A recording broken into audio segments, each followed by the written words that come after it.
Good morning and welcome students. तो आज हम सी ऑपरेटर्स जो हमने लास्ट टॉपिक अपना डिस्कस किया था उसी की कंटिन्यूएशन में हम उसमें कुछ जो बचे हुए टॉपिक्स हैं उनको हम गो थ्रू करेंगे। तो अभी तक हमने सी ऑपरेटर्स में डिफरेंट टाइप्स ऑफ ऑपरेटर देखे थे और उनको हमने with the help of program देखा था कि कैसे हम सी प्रोग्रामिंग में उन ऑपरेटर का यूज़ कर सकते हैं और कैसे हम डिफरेंट प्रॉब्लम्स का सलूशन फाइंड आउट कर सकते हैं। तो चलिए शुरू करते हैं आज के लेक्चर से, जिसमें देख लेते हैं कि कौन कौन से टॉपिक्स हम पढ़ने वाले हैं। तो अभी तक हमने जो अपना पहला टॉपिक है अर्थमेटिक, लॉजिकल ऑपरेटर, ये सब हम देख चुके हैं। इसमें हमने increment, decrement and different type के ऑपरेटर्स के बारे में जाना था। यहाँ पे हमने कंडीशनल ऑपरेटर देखे थे, बिटवाइज ऑपरेटर देखे थे एंड आफ्टर दैट हमने क्या किया था, यहाँ पे with the help of programming हमने डिफरेंट प्रोग्राम्स बनाए थे और प्रोग्राम्स की हेल्प से हमने इन जो कॉन्सेप्ट्स हैं, लॉजिक्स हैं, उनको बिल्ड करने का ट्राई किया। तो चलिए अब नेक्स्ट टॉपिक पे चलते हैं। हमारे पास 3 टॉपिक यहाँ छोटे छोटे बचे हुए हैं, उनको हम आज के लेक्चर में फिनिश करेंगे। तो सबसे पहले ऑपरेटर्स की प्रेसिडेंस क्या होती है? What is the precedence order of different operators in C? Precedence का मतलब होता है कि लेट सपोज आपके पास एक इक्वेशन दी हुई है। इक्वेशन है आपकी a प्लस बी इंटू सी। तो यहाँ पे किस ऑपरेटर को हम पहले सॉल्व करेंगे, उसके लिए यहाँ पे हमारे पास अगर हम देखेंगे तो यहाँ पे हमारे पास 2 ऑपरेटर हैं, प्लस एंड इनटू। तो पहले प्लस वाला सॉल्व होगा या इनटू सॉल्व होगा, ये हम आज के लेक्चर में देखेंगे। और similarly associativity, associativity means let suppose आपके पास यहाँ पे a plus B minus C into D, ये आपके पास एक एक्सप्रेशन होता। तो यहाँ पे माइट भी ऐसा भी हो सकता है कि कुछ ऑपरेटर्स की प्रेसिडेंस सेम होती है। तो आप कौन से ऑपरेटर को पहले सॉल्व करेंगे वो डिफाइन करता है आपका एसोसिएटिविटी। आफ्टर दैट हम यहाँ पे कुछ अर्थमेटिक एक्सप्रेशन को सॉल्व करने का कोशिश करेंगे and at the end type casting का कॉन्सेप्ट हम पढ़ेंगे। तो चलिए शुरू करते हैं आज के लेक्चर में, गो थ्रू करते हैं ताकि हम इन कॉन्सेप्ट्स को जान पाएं। ऑपरेटर प्रेसिडेंस सबसे पहला टॉपिक है। बेसिकली ये डिफाइन करता है कि कौन सा ऑपरेटर हम सबसे पहले परफॉर्म करवाएंगे, मींस कौन से ऑपरेटर के थ्रू हम इक्वेशन को सॉल्व करना स्टार्ट करेंगे। तो यहाँ पे एक्सप्रेशन में अगर आपके पास मोर देन वन ऑपरेटर्स हैं तो वहाँ पे हमें इसकी ज़रूरत पड़ती है। तो यहाँ पे मैंने एक छोटा सा एग्जाम्पल आपके सामने लिखा हुआ है, 10 प्लस 20 इंटू 30। तो यहाँ पे अगर आप देखेंगे आपके पास एक प्लस ऑपरेटर है एंड एक इनटू ऑपरेटर है। तो हमें यहाँ पे देखना है किस ऑपरेटर की प्रेसिडेंस हाई होगी। तो जैसे हम अर्थमेटिक में जानते भी हैं बॉड मास का कॉन्सेप्ट, बॉड मास का कॉन्सेप्ट क्या कहता है कि सबसे पहले हम ब्रैकेट को रिजॉल्व करेंगे। अगर आपके पास कोई ब्रैकेट है, ब्रैकेट के अंदर की चीज़ों को सॉल्व करेंगे, देन ऑफ, या इसको ऑर्डर भी बोलते हैं। यहाँ पे हम पावर की बात करते हैं। अगर आपके पास पावर अवेलेबल है तो आप पावर को सॉल्व करेंगे, देन आप डिवीज़न को सॉल्व करेंगे, उसके बाद आप मल्टीप्लिकेशन को सॉल्व करेंगे, देन आप एडिशन, देन सब्सट्रैक्शन। तो ये आपका कॉन्सेप्ट होता है इन मैथ्स। तो अभी हम सिंपल मैथ्स के कॉन्सेप्ट में ही डीप डाइव करते हैं और हम देखते हैं कि कैसे हम इस इक्वेशन को सॉल्व करेंगे। तो यहाँ पे हम देखेंगे हमारे पास 2 ऑपरेटर हैं, प्लस एंड इनटू। तो इनटू की जो प्रेफरेंस होती है, प्रेसिडेंस होती है, वो हाई होती है प्लस से। तो इसलिए हम इनटू को हम पहले सॉल्व करेंगे। इट मीन्स 20 इंटू 30 हमारा पहले सॉल्व होगा। तो इसी इक्वेशन को मैंने और सिंप्लीफाई करके इस फॉर्म में लिख दिया है। तो यहाँ पे आप देखेंगे मैंने ब्रैकेट में इनको डाल दिया है। इसका मतलब 20 इंटू 30 आपका सबसे पहले सॉल्व होगा और आपको जो इक्वेशन मिलेगी वो हो जाएगी 10 प्लस 60। तो 10 प्लस 60 अल्टीमेटली यहाँ पे आपके पास एक ही ऑपरेटर है, तो इसको जब आप सॉल्व करेंगे तो आपको यहाँ जो अल्टीमेट आउटपुट मिलेगा वो मिलेगा 70। तो सबसे पहले हमने इनटू को सॉल्व किया। इनटू की हेल्प से आपको 10 प्लस 60 ये आपकी इक्वेशन आ गई। अब जब सिर्फ एक ऑपरेटर है तो आप सिंपली इसको सॉल्व कर लेंगे। यहाँ पे रॉन्ग क्या होता अगर आप प्लस को पहले सॉल्व कर लेते, तो यहाँ पे मैंने दिखाया है अगर आप इस तरीके से करेंगे तो यहाँ पे अकॉर्डिंग टू ऑर्डर प्रेसिडेंस, जो ऑर्डर प्रेसिडेंस का कॉन्सेप्ट है उसके अकॉर्डिंग ये आपका कॉन्सेप्ट गलत हो जाता। तो हमें पहले मल्टीप्लिकेशन को सॉल्व करना होता है देन प्लस को। इसी तरीके से सी में बहुत सारे ऑपरेटर होते हैं, जैसे आप देखते हैं इंक्रीमेंट ऑपरेटर होता है, डिक्रीमेंट है, उसके अलावा less than, greater than arithmetic तो आपके पास है ही, फिर लॉजिकल एंड, लॉजिकल और, देन आपके टर्नरी ऑपरेटर होते हैं। उसके अलावा आप देखेंगे ब्रैकेट आता है कहीं पर आपके स्क्वायर ब्रैकेट आते हैं।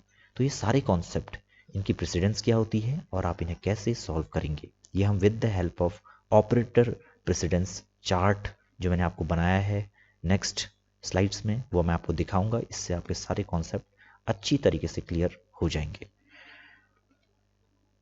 इसी तरह से एसोसिएटिविटी क्या होती है, इस कॉन्सेप्ट को जानना भी जरूरी है। जब ऐसा होता है कि आपके पास दो समान प्रेसिडेंस के ऑपरेटर आपके एक्सप्रेशन में अवेलेबल हों और आपको ये फाइंड आउट करना है कि आप पहले किस ऑपरेटर को सॉल्व करेंगे, तो इसी को हम बोलते हैं ऑपरेटर एसोसिएटिविटी। इसका मतलब है लेट सपोज आपके पास एक इक्वेशन है 100 डिवाइड बाई 10 इंटू 100। तो यहाँ पे अगर आप देखेंगे मल्टीप्लिकेशन एंड डिवीजन दोनों की जो प्रेसिडेंस होती है वो सेम होती है, दोनों बराबर होते हैं प्रेसिडेंस चार्ट पे। तो जब आपको इनको सॉल्व करना है तो आपको ये पता होना चाहिए कि इनकी एसोसिएटिविटी क्या होगी, मतलब आप कैसे मूव करेंगे either from left to right और फ्रॉम राइट टू लेफ्ट। तो यहाँ पे जब इनटू और प्लस होते हैं, सॉरी डिवाइड और इनटू होता है तो हमेशा आप लेफ्ट टू राइट चलते हैं। तो ये आपको एसोसिएटिविटी पता होनी चाहिए। तो आइदर ये ऐसा भी हो सकता है 100 इंटू 10 डिवाइड बाई 10, और ये ऐसे भी हो सकता है 100 डिवाइड बाई 10 इंटू 10। तो यहाँ पे आपको चलना है फ्रॉम लेफ्ट टू राइट। तो सबसे पहले इसे सॉल्व करना है, जब आप इसे सॉल्व करेंगे तो आपको मिल जाएगा 1000 दैट इज डिवाइड बाई 10, तो आपको मिल जाएगा 100। सिमिलरली 100 डिवाइड बाई 10 आपको मिलेगा 10 एंड 10 इंटू 10 आपको मिल जाएगा 100। तो आउटपुट आपका सिमिलर आएगा। बस आपको ध्यान ये रखना है कि आपको लेफ्ट टू आर चलना है in case of divide and into, तो ये आपको याद रखना है। इसी तरह से मैंने चार्ट में आपको एसोसिएटिविटी भी दिखाई है, तो उसका आपको पूरी तरह से ध्यान रखना है। अब प्रेसिडेंस और एसोसिएटिविटी यूज कहाँ होते हैं, जहां पे आपके पास सब एक्सप्रेशन हो और ब्रैकेट की अवेलेबिलिटी ना हो। जैसे इस टाइप के एक्सप्रेशन है, यहाँ पे ब्रैकेट अवेलेबल नहीं है, अगर ब्रैकेट अवेलेबल होता तो आप इजीली इसको सॉल्व कर पाते। तो चार्ट पे एक नज़र मार लेते हैं। चार्ट पे जाने से पहले हम कुछ रूल्स मैंने डिफाइन किए हुए हैं यहाँ पे, उन रूल्स को देख लेते हैं। एसोसिएटिविटी तभी यूज होती है जब आपके पास दो से ज़्यादा ऑपरेटर्स हों और उनकी प्रेसिडेंस सेम हो, जैसे plus and minus, divide and into. इसके अलावा भी आप देखेंगे कि सेम प्रेसिडेंस वाले आपके पास बहुत सारे ऑपरेटर होते हैं जिनको हम with the help of associativity कैसे सॉल्व करेंगे। ठीक, जितने भी ऑपरेटर जिनकी प्रेसिडेंस सेम होती है उनकी एसोसिएटिविटी भी सेम होती है। इट मीन्स डिवाइड और इनटू दोनों की प्रेसिडेंस सेम है, तो ये हमेशा लेफ्ट टू राइट इनकी एसोसिएटिविटी होगी। इसके अलावा अगर आप postfix plus plus means A plus plus करते हैं और प्लस प्लस ए करते हैं, प्रीफिक्स ए, तो इन दोनों की एसोसिएटिविटी यहाँ पे डिफरेंट होती है। तो ये ध्यान रखना है कि पोस्ट फिक्स एंड प्रीफिक्स अपने आप में डिफरेंट ऑपरेटर हैं। इसी के अलावा comma has the least precedence. अगर आपके पास कोई भी इस तरीके की इक्वेशन आ जाएगी जहाँ पे आपके पास कॉमा भी अवेलेबल है, तो उसकी सबसे छोटी सबसे कम प्रेसिडेंस होती है, वो आपके चार्ट में सबसे एंड पे बैठा होगा। तो इसको हमेशा सबसे लास्ट में सॉल्व करना है। और यहाँ पे चेनिंग का कॉन्सेप्ट नहीं होता है। ठीक है, तो जब भी आप कंपैरिजन करते हैं, लेट सपोज आपने किया एक कंपैरिजन आपने किया, इफ 3 नंबर आपको मिले हैं, आपको फाइंड आउट करना है कि उन तीनों में सबसे बड़ा कौन है। अगर आपने इस तरीके से लिख दिया तो यहाँ पे प्रॉब्लम हो जाएगी। क्यों? क्योंकि ये जो एक्सप्रेशन है वो कंपाइलर को या आपके सी जो आपके एग्जीक्यूटर होता है उसको इस तरीके से दिखेगा, जिसमें A plus B, sorry, A greater than B greater than C. तो यहाँ पे अकॉर्डिंग टू एसोसिएटिविटी कॉन्सेप्ट या अकॉर्डिंग टू प्रेसिडेंस, तो ग्रेटर देन में आपका क्या है, पहले ग्रेटर देन चलेगा, तो ए ग्रेटर देन बी इसको सॉल्व किया जाएगा। तो इफ ब्लॉक के अंदर आपको पता ही है आइदर ट्रू और आइदर फॉल्स। अगर ए बड़ा है बी से तो आपको 1 मिल जाएगा, और अगर ए छोटा है बी से तो आपको 0 मिल जाएगा। फिर यहाँ पे आपका 0 पुट डाउन हो जाएगा, फिर 0 आपका कंपेयर होगा सी से, तो वेदर 0 इज ग्रेटर देन सी और 0 इज लेस देन सी। तो इस तरीके से आपका यहाँ पे चेनिंग चलती है। तो चेनिंग में आपको ध्यान रखना है हमेशा वो ब्रैकेट की फॉर्म में होती है, वहाँ पे आपका ये जो कॉन्सेप्ट है काम नहीं करते। तो कंपैरिजन जब आप चेनिंग करेंगे तो वहाँ पे आप उसको ये मत सोचिएगा कि आपने सही लॉजिक लिखा है, क्यों, क्योंकि वहाँ पे आपका simple A is greater than B greater than C ये पूरा एक साथ नहीं चलेगा। ये फर्स्ट पहले इसको परफॉर्म करेगा, देन जो इसका आउटपुट आएगा उस पर ये ऑपरेटर अप्लाई होगा। तो चलिए इस चेनिंग वाले कॉन्सेप्ट को मैं आपको with the help of program दिखा देता हूं कि कैसे आपको इस चीज को सॉल्व करना है। तो मैंने कोड ब्लॉक ऑपरेटर यहाँ पे ओपन कर लिया है। कोड ब्लॉक ऑपरेटर में मैं आपको चेनिंग वाला कॉन्सेप्ट यहाँ पे दिखा रहा हूँ। तो चेनिंग मेरे पास एक लॉजिक है, मैंने 3 वेरिएबल यहाँ पे लिए हुए हैं ए बी एंड सी। अब यहाँ पे अगर मैं ये करूँ C is greater than B is greater than A, तो यहाँ पे ये इस तरीके से परफॉर्म नहीं होगा, ये होगा इस तरीके से, C is greater than B. I think आपको प्रोग्राम दिख रहा होगा। यहाँ पे मैंने एक प्रोग्राम लिया हुआ है जिसमें मैंने 3 वेरिएबल लिए हुए हैं, a is equal to 10, b is equal to 20 and c is equal to 30। तो यहाँ पे मैं चेनिंग, देखिए यहाँ पे चेनिंग कर रहा हूँ, c is greater than b is greater than a। तो यहाँ पे ये इसको सिंप्लीफाई कर देगा in the form of c is greater than b, then whatever will be the output, जो भी आपको आउटपुट मिलेगा उसको in place c greater than b रख देगा, देन ग्रेटर देन a यहाँ पे परफॉर्म होगा। तो यहाँ पे आप देखिएगा, तो जब भी आप ये करने जाएंगे तो सबसे पहले क्या है, c आपकी वैल्यू 30 है तो 30 इज ग्रेटर देन 20, ये आपका कॉन्सेप्ट यहाँ पे सॉल्व होगा। एंड देन इसकी जो आपको वैल्यू मिलेगी ये वैल्यू मिलेगी 1, बिकॉज इफ ब्लॉक के अंदर हमेशा ट्रू फॉल्स की वैल्यू आपको मिलती है। तो ये आपका बड़ा है, ये आपका ट्रू है तो आपको 1 मिल जाएगा, फॉल्स होता तो 0 मिल जाता। तो यहाँ पे आपका जो वैल्यू आएगी वो आ जाएगी 1। और अगर आप दोबारा से करने जाएंगे तो 1 इज ग्रेटर देन 10 मीन्स ये वाला लॉजिक आप यहाँ पे सॉल्व कर रहे हैं, तो ये फॉल्स होगा। तो आपको c is greater than b is greater than a हमेशा फॉल्स मिलेगा, ठीक है, क्योंकि यहाँ पे 1 इज ग्रेटर देन 10 नहीं है, तो आपका एल्स ब्लॉक रन होगा और आपको फॉल्स यहाँ पे प्रिंट होता हुआ दिखाई देगा। तो चलिए प्रोग्राम को एक बार रन कर लेते हैं और अपना आउटपुट देख लेते हैं। तो जैसे ही हम प्रोग्राम को रन करने जाएंगे तो आप देखेंगे कि प्रोग्राम को रन करने पे आपको यहाँ पे जो वैल्यू मिलती है वो मिलती है फॉल्स। तो आई थिंक आप सभी को यहाँ पे दिख रहा होगा कि कैसे यहाँ पे चीज़ें चेंज हो गई हैं। बहुत सिंपल है, बहुत ज़्यादा टफ नहीं है, बहुत ज़्यादा टफ लेके चलेंगे तो प्रॉब्लम हो जाएगी। तो आप स्क्रीन पे देख सकते हैं कि आपको यहाँ पे फॉल्स वैल्यू मिल रही है। तो बैक टू स्लाइड आ जाते हैं और वहाँ पे देखते हैं कि हम क्या चीज़ करने की कोशिश कर रहे हैं।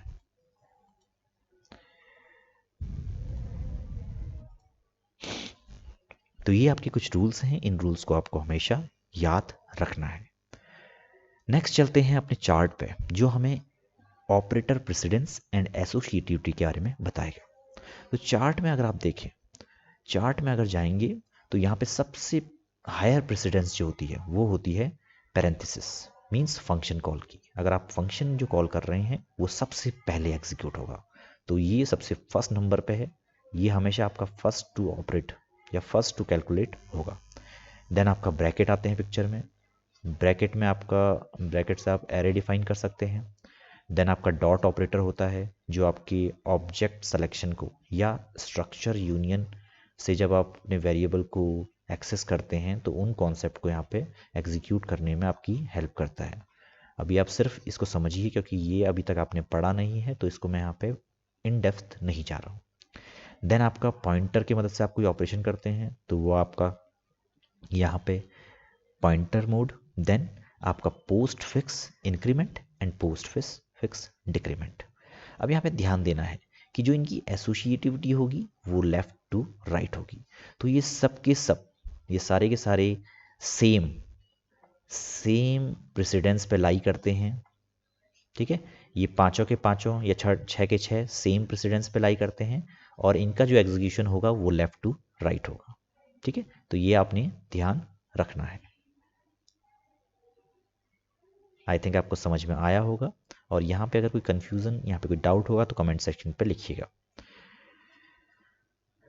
देन आप आगे बढ़ेंगे तो यहाँ पे आपके पास जो वैल्यूज आपको मिलती हैं वो हैं plus plus means prefix increment and prefix decrement, that means plus plus A और माइनस माइनस ए। ठीक है, तो इसी तरह से ये सब भी सेकंड, जो आपकी प्रेसिडेंस टेबल है उसमें सेकंड पे लाई करते हैं और सारे के सारे सबकी प्रेसिडेंस सेम होती है। तो यहाँ पे यूनरी प्लस यूनरी माइनस। ठीक है, उसके बाद लॉजिकल नेगेशन और बिटवाइज कॉम्प्लीमेंट। ठीक है, ये सारी चीज़ें मीन्स अगर आप नॉट ए करेंगे या कॉम्प्लीमेंट ऑफ ए करेंगे। देन आपका सिमिलर टू कास्टिंग, कास्टिंग मैं आपको पढ़ाऊंगा अभी। उसके बाद डी रेफरेंस जब आप पॉइंटर यूज़ करेंगे।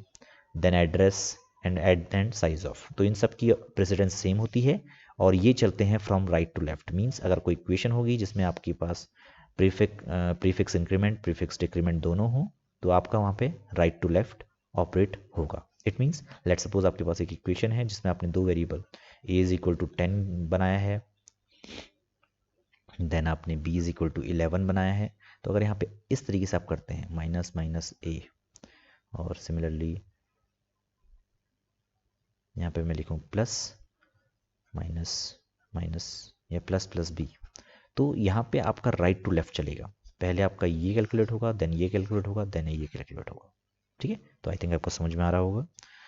इसके बाद अगर हम नेक्स्ट चलें तो यहाँ पे ये थर्ड प्रेसिडेंस आपकी है जिसमें आपका मल्टीप्लिकेशन, डिवीजन एंड मॉड्यूलस ये ऑपरेट करेंगे और इनकी जो एसोसिएटिविटी होगी वो है left to right, means left से राइट की तरफ मूव करेंगे। अगर a divide by b mod c है तो आपका पहले ये सॉल्व होगा, देन ये सॉल्व होगा, और अगर इनटू d भी होता फिर ये पूरा का पूरा सॉल्व होगा। इसी तरह से प्लस माइनस की जो प्रेसिडेंस है वो सेम लेवल पे होती है और इनकी जो एसोसिएटिविटी होती है वो होती है from left to right. Then आपका bitwise shift left and bitwise shift right, ये मैंने आपको प्रीवियस लेक्चर में बताया हुआ है। फिर इनकी एसोसिएटिविटी होती है मींस थर्ड नंबर पे ये है, फोर्थ पे ये है एंड फिफ्थ पे ये है। तो फिफ्थ पे जब हम यहाँ पे आए तो यहाँ पे अगर आपके पास ये दोनों ऑपरेटर एक साथ इक्वेशन में हैं तो आप लेफ्ट टू राइट अपनी इक्वेशन को सॉल्व करोगे। अगर आपके पास रिलेशन वाला कोई ऑपरेटर है जैसे relation less than and less than equal to, तो आपका जो ये दोनों होते हैं इनकी प्रेसिडेंस सेम होती है, तो ये छठे नंबर पे आ जाएगा और इनकी जो एसोसिएटिविटी होती है वो लेफ्ट टू राइट मूव करती है। सिमिलरली अगर ग्रेटर देन और इक्वल टू है तो दोनों की जो प्रेसिडेंस होती है वो सेम होती है, मगर यहाँ पे जब एसोसिएटिविटी की बात होती है तो ये लेफ्ट टू राइट मूव करते हैं। तो इस तरीके से आपका चार्ट मूव करेगा। आपको ध्यान रखना है जो आपका फर्स्ट है, फर्स्ट प्रेसिडेंस जो होगी वो इनको मिलेगी, और अगर इनमें अगर दो एक साथ होंगे तो यहाँ पे लेफ्ट टू राइट मूव करेंगे। सिमिलरली सेकेंड प्रेसिडेंस आपको इनको देनी पड़ेगी, और अगर आप यहाँ पे आगे बढ़ेंगे तो आपको इस तरीके से मूव करना पड़ेगा। ठीक है, मीन्स राइट टू लेफ्ट आपको यहाँ पे मूव करना है। तो ये आपको ध्यान रखना है, इस चीज़ का आपको बहुत गहराई से ख्याल रखना है। अगर आप ख्याल नहीं रखेंगे तो प्रॉब्लम हो सकती है। तो चलिए नेक्स्ट चलते हैं। नेक्स्ट में आपने देखा मल्टीप्लिकेशन, डिवीजन, मॉडुलस इसकी होती है। नेक्स्ट आपकी जो प्रेसिडेंस, और प्रेसिडेंस के बाद अगर आप आगे मूव करेंगे तो आप देखेंगे कि यहाँ पे जिसकी इन सब की associativity left to right move करती है।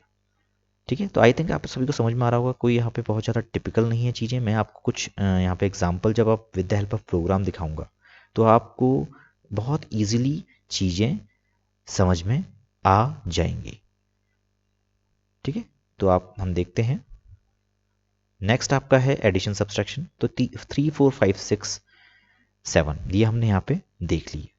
अब इसके बाद हम जब आगे बढ़ेंगे तो आगे बढ़ते हुए देखेंगे कि यहाँ पे जो हमारे पास नेक्स्ट ऑपरेटर है। नेक्स्ट ऑपरेटर आपका जो मूव करेगा वो इस तरीके से मूव करेगा। एक सेकंड, आई थिंक यहाँ पे कुछ फ्लक्चुएशन हो रहा है लाइट का। ओके, तो चलिए आगे बढ़ते हैं। यहाँ पे अब हम नेक्स्ट, हमने 7 देख लिए हैं, 7 तक हम मूव कर चुके हैं। तो 7 के बाद जब हम आगे जाएंगे, 7 के बाद जब हम आगे जाएंगे तो यहाँ पे हम देखेंगे कि जो आपका रिलेशन इक्वल वाला है, मीन्स अगर आप इफ़ के अंदर किसी दो वेरिएबल को चेक करते हैं, a is equal to b, तो ये आपका 8th नंबर पे लाई करता है, और इसी के साथ आपका नॉट इक्वल टू भी लाई करता है। ठीक है, तो यहाँ पे जब आप जाएंगे तो आप देखेंगे कि एसोसिएटिविटी है left to right, means L to R।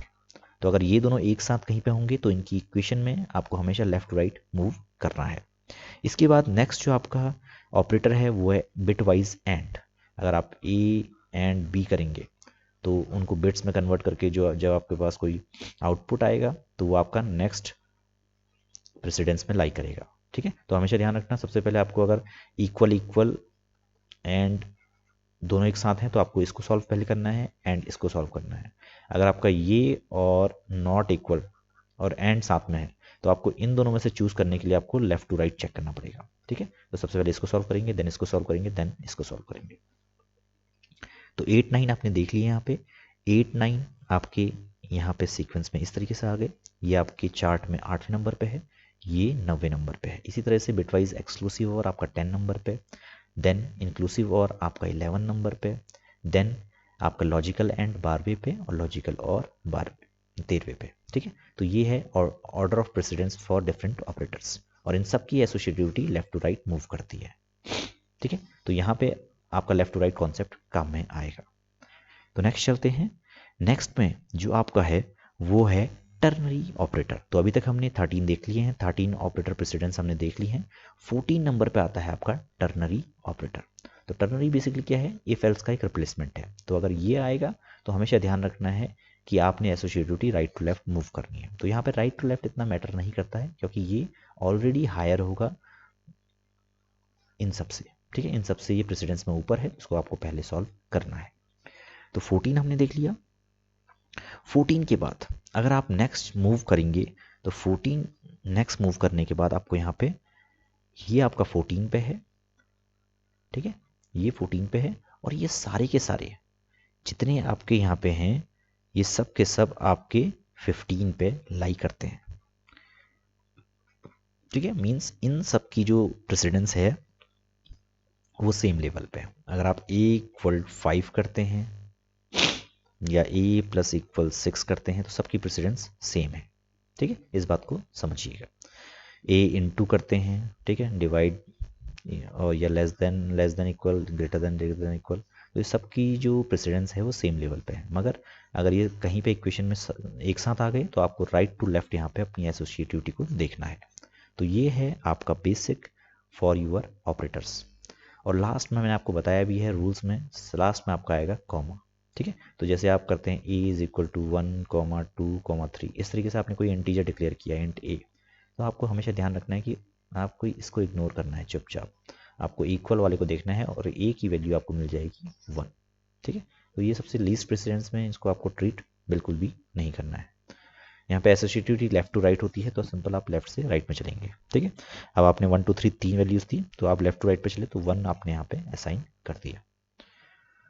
तो अब यहाँ पे हम with the help of program इस चीज़ को देख लेते हैं कि ये हम चीज़ें कैसे सॉल्व करेंगे।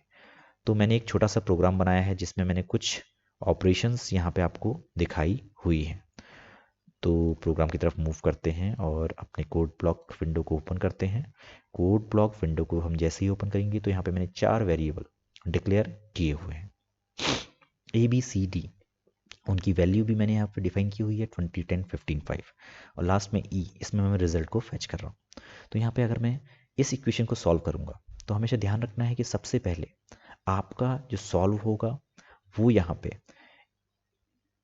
इनटू एंड डिवाइड, मगर उससे पहले आपका ब्रैकेट। ठीक है, तो सबसे पहले ब्रैकेट को आप सॉल्व करेंगे। ब्रैकेट के अंदर जो भी वैल्यू आई a प्लस बी, इसको आप रख लीजिए। तो आपका a प्लस बी मीन्स 30। ठीक है। देन इनटू एंड डिवाइड में आप देखेंगे दोनों की जो प्रेसिडेंस है वो सेम लेवल पे है, तो आप लेफ्ट टू राइट मूव करिए। ठीक है, लेफ्ट टू राइट आप मूव करने जाएंगे तो आपको यहाँ पे जो आउटपुट मिलेगा 20 + 10 that is 30, then 30 into C that is 15, तो 450 आपके पास आ जाएगा and divide by 5, sorry 450 divide by 5, तो आपको 90 यहाँ पे आंसर मिल जाएगा। सिमिलरली चलिए एक बार सबको देख लेते हैं वन बाय वन। अगर आपके पास इक्वेशन ये होती तो इक्वेशन में आपको सबसे पहले इनर जो आपका ब्रैकेट है इसको आपको सॉल्व करना है। तो इनर ब्रैकेट a + b आपका आ जाएगा यहाँ पे 30। ठीक है, फिर आप बाहर वाले को सॉल्व करेंगे तो 30 इंटू सी दैट इज 15, तो 450 यहाँ पे आ गया।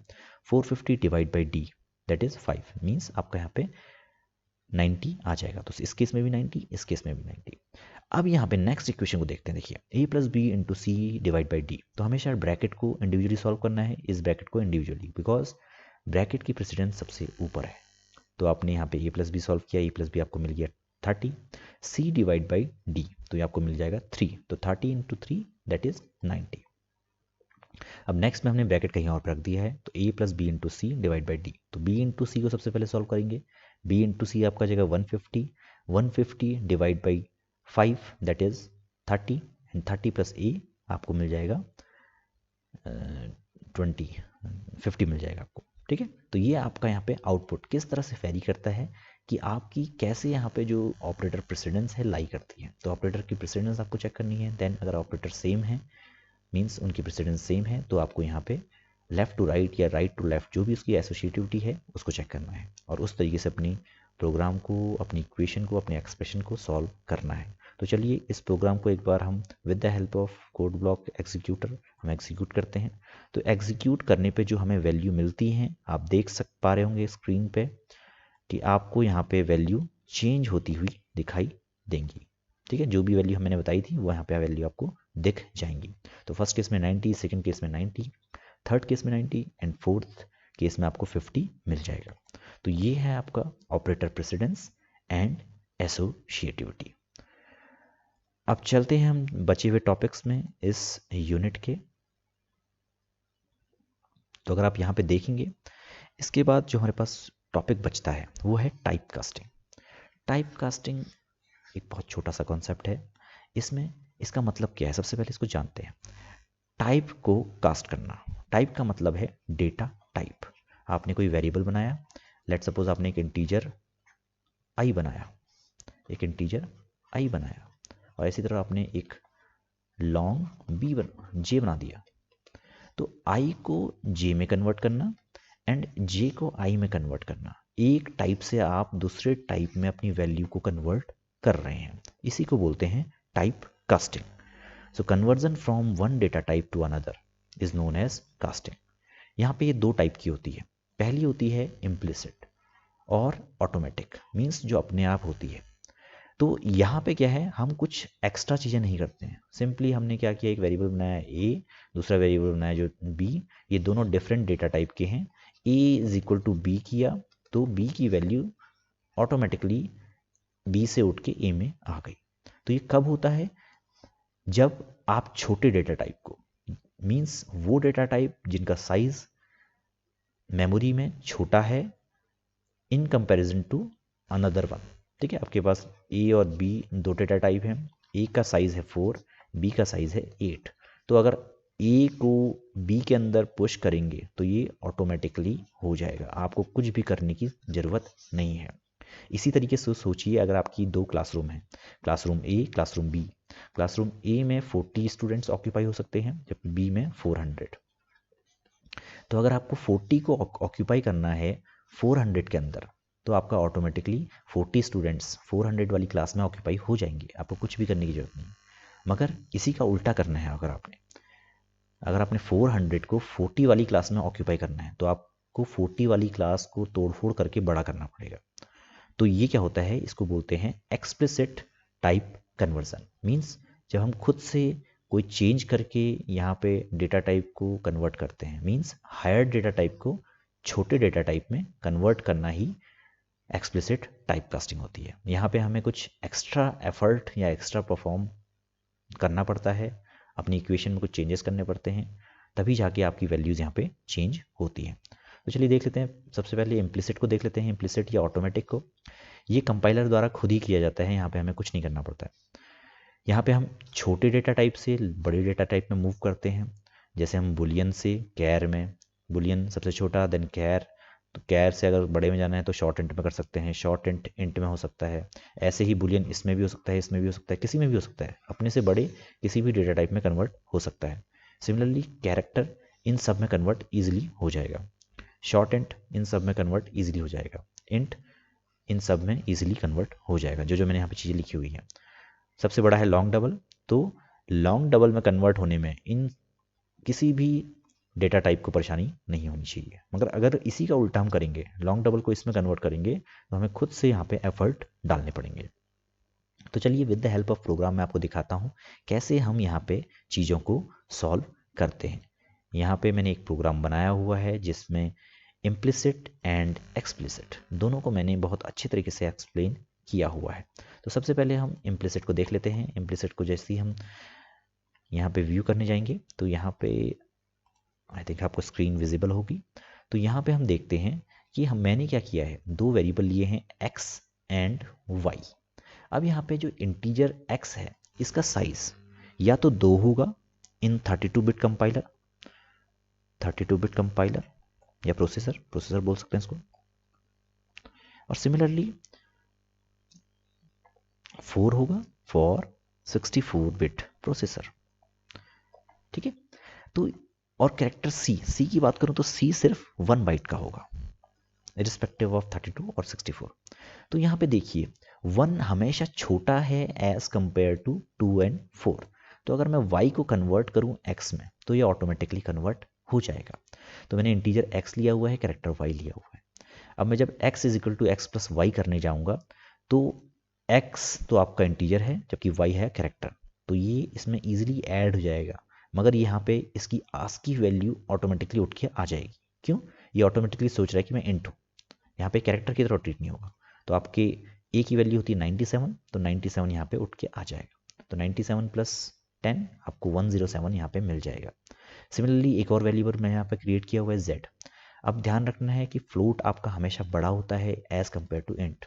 तो फ्लोट z के अंदर जब आप x के साथ कोई डेसिमल वैल्यू प्लस करने जाएंगे तो ये ऑटोमेटिकली प्लस हो जाएगी। तो यहाँ पे हमें वैल्यू मिल जाएगी 11, सॉरी 107 हो चुकी थी x की वैल्यू, तो आपको मिल जाएगी 108 इन फ्लोट।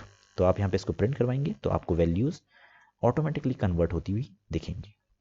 तो चलिए एक बार ट्राई कर लेते हैं कि जब हम इसको रन करने जाएंगे तो कैसे आपको यहाँ पे वैल्यूज़ मिलती हुई दिखाई देती हैं। आई थिंक आपको स्क्रीन विजिबल होगी। तो आप देखिए यहाँ पे x की वैल्यू हमें मिल गई 107 एंड z की मिल गई 108। तो ये है कॉन्सेप्ट आपका इम्प्लिसिट कन्वर्जन का। अब हम चलते हैं एक्सप्लिसिट पे। तो एक्सप्लिसिट में जब आप जाएंगे तो एक्सप्लिसिट में हम देखते हैं मैंने एक डबल नाम का वेरिएबल लिया हुआ है जिसकी वैल्यू है 1.2, और उस डबल को जब मैं इंट में कन्वर्ट करने जा रहा हूँ तो देखिए मैं x के आगे लिख रहा हूँ कि मैं उसको किस टाइप में कन्वर्ट करने जाऊँगा। तो मैंने x को इंटीजर टाइप में कन्वर्ट करना है, मीन्स इस सम वेरिएबल के अंदर डालना है, तो मैं इसके आगे एक्सप्लिसिटली टाइप कास्टिंग करूँगा। इसी को बोलते हैं टाइप कास्टिंग। मीन्स आप यहाँ पे उस x को बता रहे हैं कि आपको इस फॉर्म में कन्वर्ट होना है। जैसे ही x इस फॉर्म में कन्वर्ट हुआ इसके बाद का 0.2 भी हट जाएगा क्योंकि इंट डेसिमल वैल्यू को एंटरटेन नहीं करता है। तो आपको x की वैल्यू यहाँ पे 1 मिलेगी, 1 + 1 इज इक्वल टू आपको 2 प्रिंट होता हुआ दिखाई देगा। तो चलिए इसको रन करते हैं। तो जैसे ही हम रन करेंगे आप कोड ब्लॉक में पाएंगे कि आपकी वैल्यू यहाँ पे चेंज होके आपको मिलेगी, मीन्स डेसिमल में नहीं मिलेगी, सिर्फ आपको 2 वैल्यू यहाँ पे प्रिंट होती हुई दिखाई देगी। तो ये है बेसिकली कैसे आप इम्प्लिसिट एंड एक्सप्लिसिट कास्टिंग करते हैं। मैंने यहाँ पे जो PDF है उसमें भी आपको दिखाया है कि अगर आपको टाइप कास्टिंग करनी है तो इस तरीके से आपको टाइप लिखना होगा कि ये जो वैल्यू है वो किस टाइप में कन्वर्ट हो रही है। ए को आपने बी में कन्वर्ट करना है तो आपको लिखना पड़ेगा यहाँ पे किस फॉर्म में आप कन्वर्ट करना चाहते हैं। तो ये है टाइप कास्टिंग।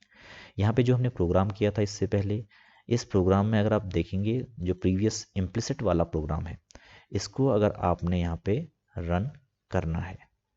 तो आप यहाँ पे इस प्रोग्राम को बहुत इजीली यहाँ पे देख सकते हैं।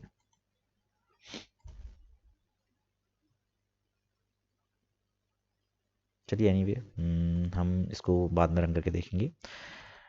वैसे हमने एक बार रन करके देख लिया है, तो इसमें बहुत बड़ी चेंजेस नहीं हैं। अगर आपको लेट्स सपोज पुराने प्रोग्राम को ही कुछ चेंजेस करने थे वो कर सकते हैं आप, ठीक है। जैसे मैंने अभी टाइप कास्टिंग की थी यहाँ पे, तो ये आपका टाइप कास्टिंग का मॉडल है कि कैसे आप टाइप कास्टिंग करते हैं, कैसे आप इम्प्लिसिट टाइप कन्वर्जन करते हैं, कैसे आप एक्सप्लिसिट करते हैं। तो इस तरीके से आप बहुत बेसिक नॉमिनल तरीके से आप यहाँ पे कास्टिंग कर सकते हैं। तो बहुत ज़्यादा टफ नहीं है, बहुत सिंपल है। मैक्सिमम प्रोग्राम बनाइए, जितने आप प्रोग्राम बनाएंगे आपको चीज़ें और उतनी ईजी लगते रहेंगी, और कॉन्सेप्ट में और अंदर जाइए, उससे ट्राई कीजिए कि कुछ एप्लीकेशन डेवलप कर सकें। तो आप ये करते रहेंगे तो आप लाइफ में एक बहुत अच्छे प्रोग्रामर, बहुत अच्छा करियर आप अपना बना सकते हैं। तो चलिए आज के लिए इतना ही। Thank you for watching this lecture. Video को लाइक कीजिए, शेयर कीजिए और इस पर कमेंट कीजिए अगर आपका कोई क्वेश्चन है। जो नोट्स हैं, अपडेट्स हैं, कोई भी ट्रेंड है, उनकी इन्फॉर्मेशन आप तक पहुंचाने के लिए मेरे पास एक टेलीग्राम चैनल है, तो इस पे आप जाइए, इसको ज्वाइन कीजिए। आपके पास कोई क्वेरी रहती है तो आप चाहते हैं कि आप कमेंट सेक्शन पे ना पूछें, तो आप इस मेल आईडी पे भी पूछ सकते हैं। इसी के द्वारा हमारा एक फेसबुक पेज भी है जिस पर रेगुलर अपडेट्स आपके आते रहते हैं, नॉलेज नाम से। तो यहाँ पे सारे सोशल मीडिया प्लेटफॉर्म्स हैंडल पे आप ज्वाइन कीजिए और लगातार पढ़ते रहिए। तो चलिए आज के लिए इतना ही। आज के लेक्चर को यहीं पे फिनिश करते हैं। Okay bye.